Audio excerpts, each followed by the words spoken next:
waktu dasar menonton antusias orang-orang. Oke. Antusiasnya jujur di setiap kota pasti ada ciri khasnya masing-masing ya. Tapi di Makassar ini sebagai penutup show kita di Film Petaka Gunung Gede, antusiasnya sangat wah. Dan walaupun ini udah hari penayangan di minggu ketiga, ya 19 hari, tetap di Makassar antusiasnya sangat baik sih. Kita juga disambut dengan sangat hangat. Jadi kita juga sangat amat senang datang ke Makassar kan. Kak, ini kan kita lihat kan para paling penting menurut aku mental sih, karena kita bukan cuma naik gunung tapi kita sambil syuting. Biasanya kan orang kalau naik gunung aja, syuting aja gitu, jadi pasti fisik juga lebih terkuras, mental juga harus siap dan harus jaga kondisi juga harus selalu sehat. Paling mungkin kalau aku dan teman-teman kita selalu dikasih tahu kalau kita harus latihan fisik kayak mungkin jogging atau kayak latihan fisik berenang bisa sebelum kita naik gunung seperti itu. Ada sih yang mungkin siapa tahu ada yang diperankan. Oke. Ada ya. Pastinya di tempat baru tuh ada aja ya cobaannya. Mungkin ada hal-hal yang bikin merinding beberapa kali. Kayak misalnya pas kita nyampe camp pertama kali, resleting kita dimain-mainin atau kayak kebangun pagi-pagi. Tapi kan alhamdulillah Kes dan krunya menanggapi itu dengan respon yang positif. Dan juga kita naik ke atas gunung kan niatnya baik ya, mau kerja dan emang gak ada maksud ganggu apapun itu. Jadi kita menanggapi itu dengan baik-baik saja. Sebelumnya pernah bermain di film horor, Mbak? Kalau aku baru pertama kali. Kalau Mbak Maya ya. Udah beberapa kali main di film horor. Cuman emang Petaka Gunung Gede itu pengalaman syutingnya dan juga ceritanya tuh beda banget sama film-film yang aku pernah kerjain sebelumnya. Apalagi karena ini kisah nyata dan cerita yang punya teteh yang sangat personal juga. Jadi juga salah satu film yang emang tantangannya besar banget. Tapi ya puji Tuhan respon dari penonton juga baik-baik dan kita proses syutingnya juga lancar.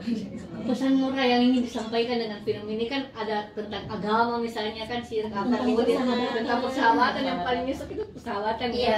Kemudian tentang naik gunung, tata krama naik gunung bersentuhan dengan alam. Apa sih yang ingin disampaikan dengan Petaka Gunung Gede ini sendiri? Yang ingin disampaikan salah satunya adalah kita di mana petaka itu bisa datang di mana aja, tapi dimanapun itu tempat baru kita juga harus menjaga tata krama. Gak cuma di Gunung Gede doang, tapi di setiap tempat yang kita datengin tuh juga harus menjaga tata krama. Dan menurut aku naik gunung itu nggak serem, naik gunung itu tidak menakutkan. Kita di sini film Petaka Gunung Gede ini bukan buat nakut-nakutin, tapi kita justru menunjukkan keindahan di gunung tuh kayak gimana. Dan kalau misalnya kita nggak melakukan hal yang seharusnya nggak dilakuin, tuh sebenarnya kita akan baik-baik aja naik gunung. Dan ini juga di highlight kisah persahabatan dan keluarganya juga ya, kisah persahabatannya yang jarang gitu, horor dan drama dijadiin dalam satu film. Tapi di film ini kita bisa nyatuin drama dan horor dalam dua genre yang berbeda gitu. Untuk tetenya mungkin seberapa mirip sih dengan kisah aslinya? Kalau untuk kemiripannya itu udah 100% ya, karena kita nggak merubah sama sekali. Jadi sesuai dengan kisah nyata yang aku alami. Itu kisahnya tahun berapa sih? 2007. Almarhum tuannya Meninggalnya juga di 2007 ya. Ya.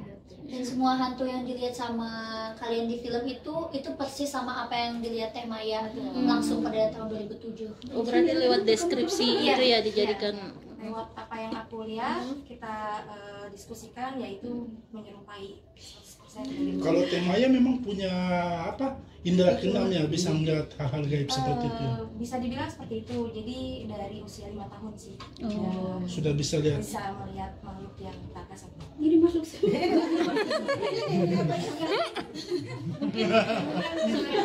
Ada lagi pertanyaan teman-teman? Bisa pesan-pesannya mungkin dari Pesannya mungkin ini kan kisahnya kemudian pesannya mungkin bagi masyarakat seperti ini. Ya, pesannya itu mungkin buat yang masih takut untuk naik gunung. Gunung itu tidak menakutkan dan tadi juga udah disampaikan ya, petaka itu bisa terjadi di mana aja. Makanya kita harus menjaga sopan santun dan sikap kita dimanapun kita berada. Sekarang masih sering ke situ, ke Gunung Gede? Masih. Teh Maya. masih ketemu sama sosok. Ini kan ini tanggal 6 ya. Ini bisa dikatakan bahwa film ini adalah film terbanyak menonton di tahun 2025. Saat ini sudah penontonnya sudah berapa Kak? 2,3. 2,3 juta. Banyak kan milenial. Ini salah satu yang 2,3. Iya, 2,3.